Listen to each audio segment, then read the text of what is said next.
أعوذ بالله من الشيطان الرجيم. بسم الله الرحمن الرحيم. وجاء إخوة يوسف فدخلوا عليه فعرفهم وهم له منكرون.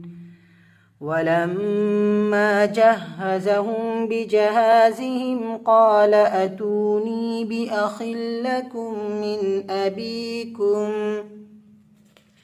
ألا ترون أني أوفي الكيل وأنا خير المنزلين فإن لم تأتوني به فلا كيل لكم عندي ولا تقربون.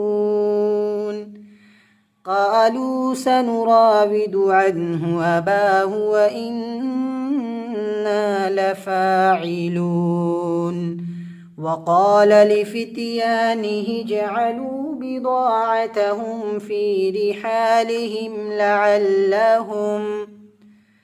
لعلهم يعرفونها إذا انقلبوا إلى أهلهم لعلهم يرجعون.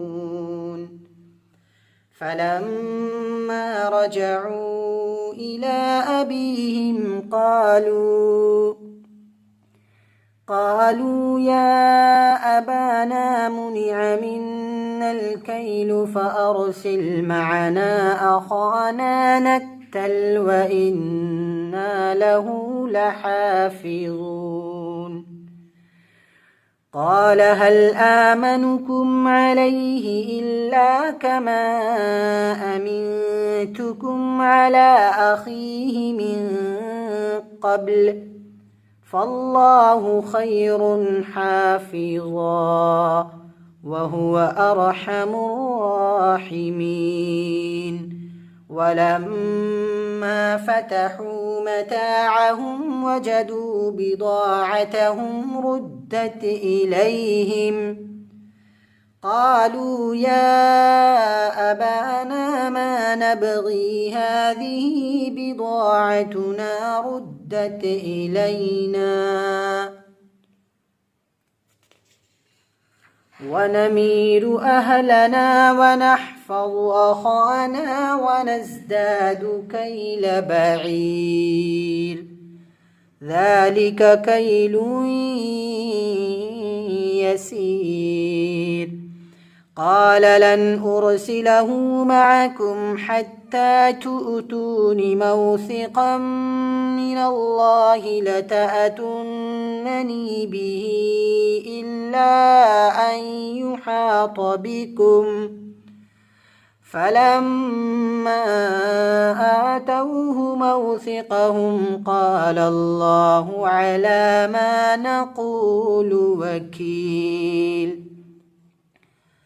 وقال يا بني لا تدخلوا من باب واحد وادخلوا من أبواب متفرقة وما أغني عنكم من الله من شيء إن الحكم إلا لله عليه توكلت وعليه فليتوكل المتوكلون. ولما دخلوا من حيث أمرهم أبوهم ما كان يغني عنهم من الله من شيء إلا حاجة في نفس يعقوب قضاها وإنه لذو علم لما علمناه ولكن أكثر الناس لا يعلمون.